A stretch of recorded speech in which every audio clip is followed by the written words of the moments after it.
Greetings, everyone, and welcome to the Average American Coalition. We are the voice of the vulnerable, and this is the At the Chair broadcast. I want to thank you for being here today. As promised, if you saw my last video, which was episode 4, uh, at the end of it, and I believe also at the end of episode 3, I told you that I had been contacted by an individual who has worked with the government and has a lot of inside information that they want to share. Um, his reasoning, he'll explain to you himself. And he comes before us at great risk. So, of course, I'm playing an audio because we actually kind of did a Zoom and I let him speak during the Zoom. So I'm not going to broadcast it because I can't block out his face. As well, I don't want his surroundings to be seen because uh, anything that's on film can basically be checked by the government. And what he is about to tell us is going to come at great risk. But he has his reasons for telling us, and we're thankful that he did decide to come to us of all the places. And for him, it's not like he's trying to make some money out of this, but he's trying to issue a warning because there's so much disinformation from foreign interests. Amen. And the thing is that, see, we're not the wealthy people, we're not the upper echelon, so we're not getting this information. We're getting what's been thrown out to us for our consumption. But we're just so pleased that in this special report, Ameranon has decided to uh, give us this recording and wanted to spread the word and used us as the megaphone, if you will, to get his message out. So I have it recorded here. Unfortunately, you're going to be watching my face, sort of like a reaction video, amen, while he's talking. But without further ado, I'm going to go ahead and introduce you to the man of the hour. He will tell you his background and so forth and explain his positions. Um, like I said, I have heard this already, so I'm kind of already enlightened. We'll discuss that once the recording has ended. Um, but without further ado, let's put him on.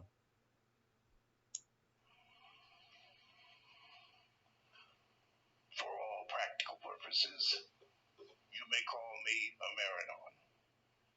I'm reaching out to all Americans because I can no longer sit in the shadows and watch the country I spent my life serving get duped and conned. I chose this broadcast because I've been watching them for over the last 4 years, this average American coalition. I could have gone to the major networks with what I'm about to tell you, but the truth of the matter is that the major networks and most media outlets are controlled by money and they pick and choose what they want to talk about. Case in point, a group called Midas Touch recently did an ad buy for a video from the January 6th insurrection. Fox News refuses to air it. That's why I'm here. But a little about me. I served as what's called a human officer of the Central Intelligence Agency through 4 administrations, and as a private contractor through 3.5. I possess one of the highest security clearances anyone can get. And what I know I didn't get from listening through walls or read on Facebook, I got it from sitting in meetings. Have you ever seen two thieves get caught, and one thief tells the police, "It wasn't me, it was him," and then later on you learn that he is the real thief? Well, that's what the Republican Party has been doing to you since the 1970s.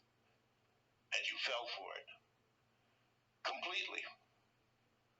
During the Nixon years, a bold plan was hatched between the 10 wealthiest American families and the Republican Party.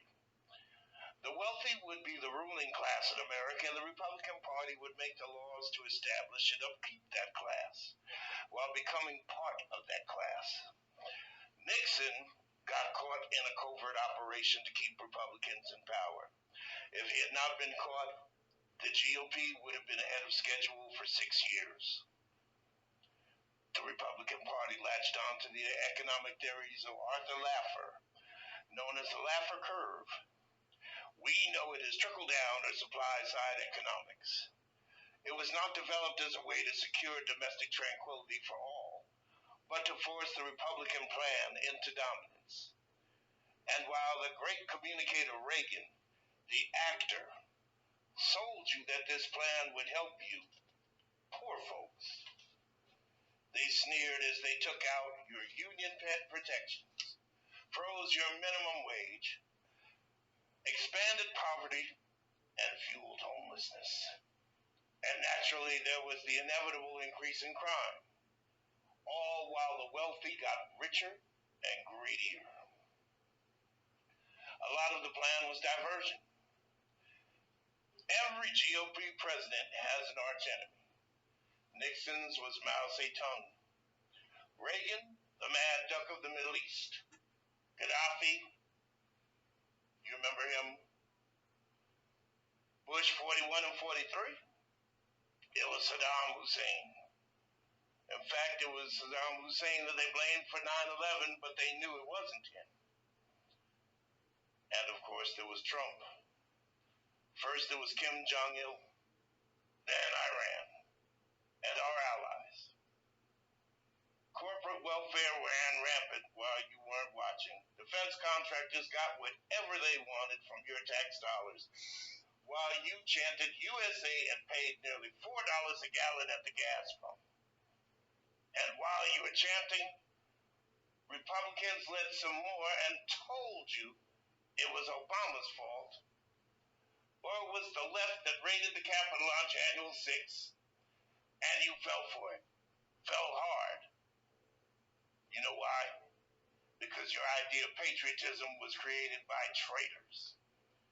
They built on your fears, created a boogeyman called Antifa, and warned you of a deep state, which was them in reality. Remember, the real thief blamed someone else to the police. That's what the Republican Party has done to you for 40 years. They got richer and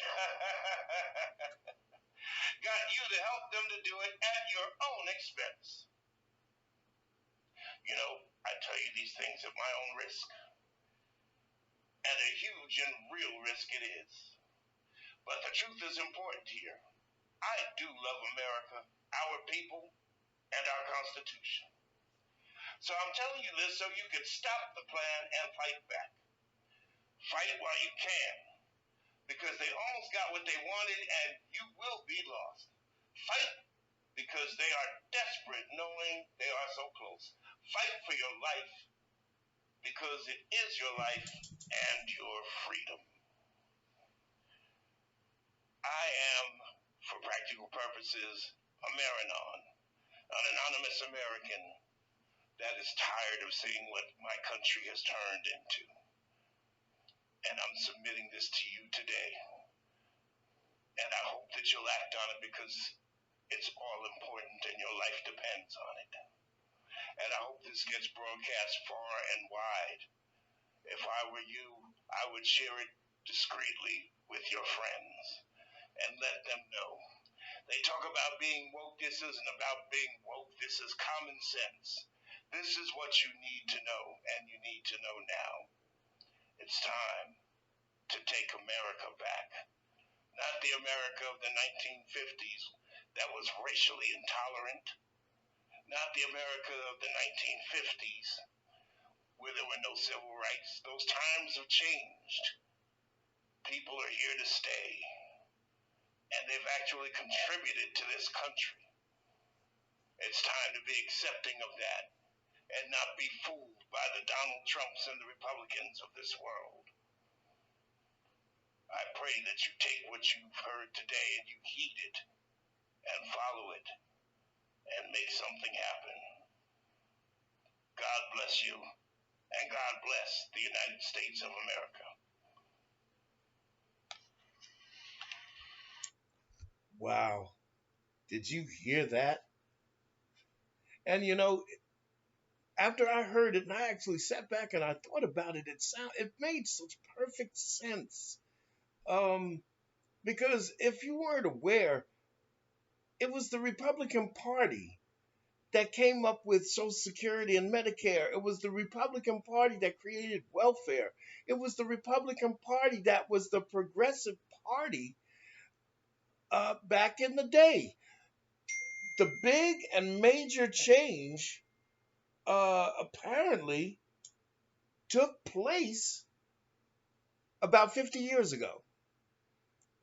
Uh, and according to what we're hearing from Ameranon here, it appears that 50 years ago, when Richard Nixon was in power, uh, the 10 wealthiest families in this country aligned themselves with the Republicans, who at that time were the more progressive party, and they were also the smaller of the two parties, I believe, at the moment. And they decided, since they had the power at the moment, now was the time to start instituting the change. That's what it seems like to me.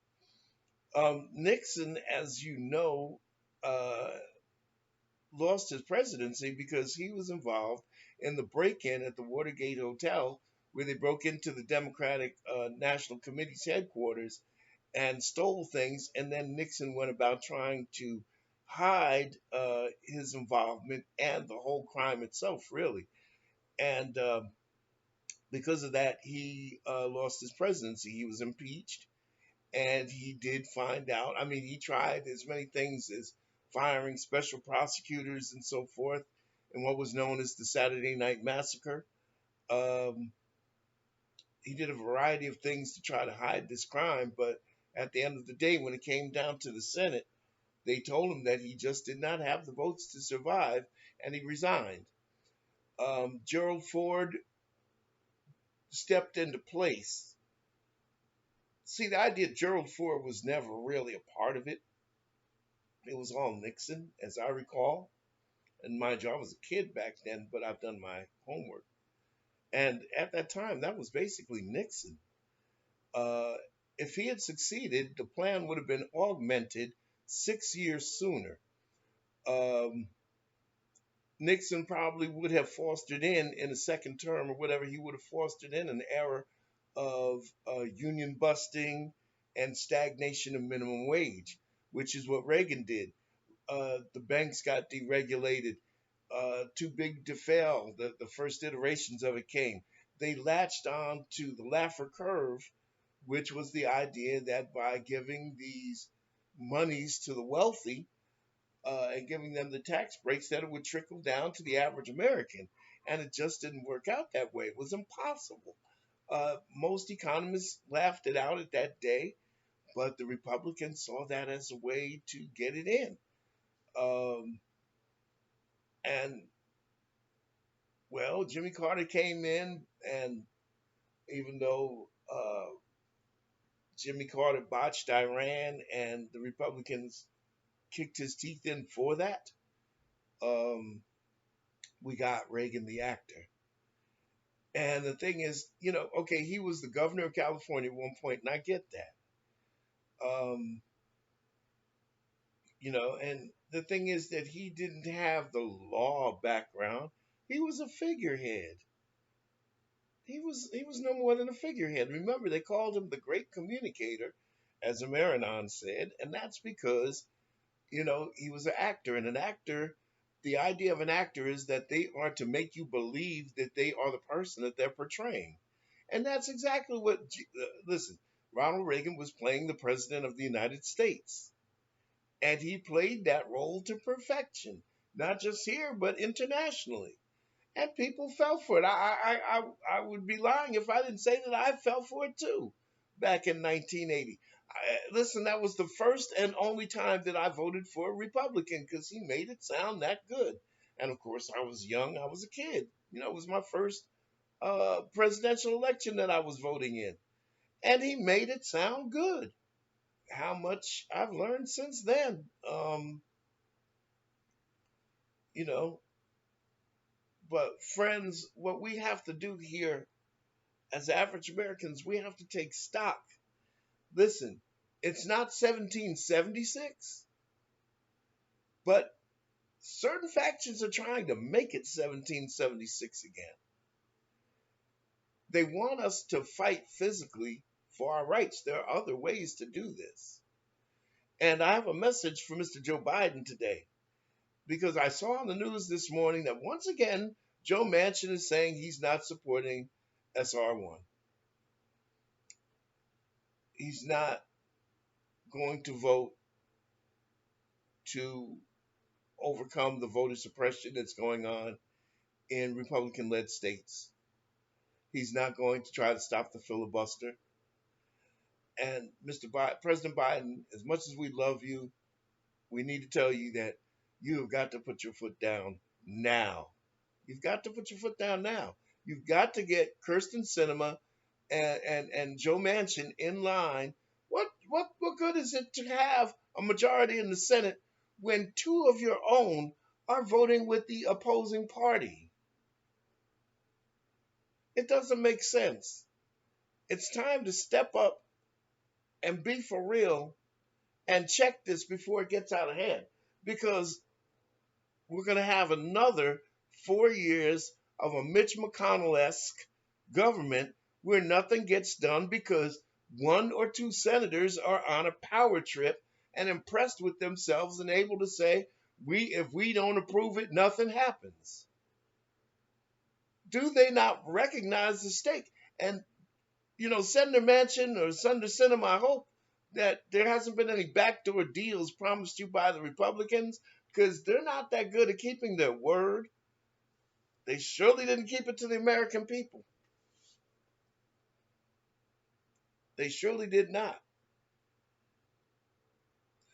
Like Ameranon said, this is a fight for our lives.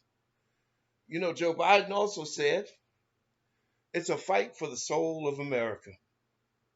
The fight didn't end when Joe Biden got elected. Let me say that again. Joe Biden got elected. The fight didn't end there. It's still a fight. And the fight won't be won until Republicans have been vanquished, until Donald Trump has been silenced. They're running wild right now, and it has to end. This is not America. This is Haiti right now. It's got to stop. I want to thank you for your time. I'm glad that you came and were able to hear our special report from the Ameranon. I pray, as he does, I hope to God that you took what you heard, which came to us at great risk. I pray that you took what you heard and you act on it and you stop taking this thing lightly. Start writing to your senators. Start writing to your representatives. Start writing to your president. Start signing petitions. Start petitions. We got to make our voices heard and now. Because those insurrectionists are doing it. They surely went to the Capitol and made their voices heard, albeit violently, but they did that thing. It's time for us to do something too. And we better do it quick. And this all depends. It's no joke. It's time to make it happen. This has been the At the Chair broadcast, episode number 5. This is the Average American Coalition. We are the voice of the vulnerable in the United States. We are average Americans. We thank you for being with us today, and we look forward to seeing you again in the near future. Until then, please be careful out there. God bless you, and God bless the United States of America.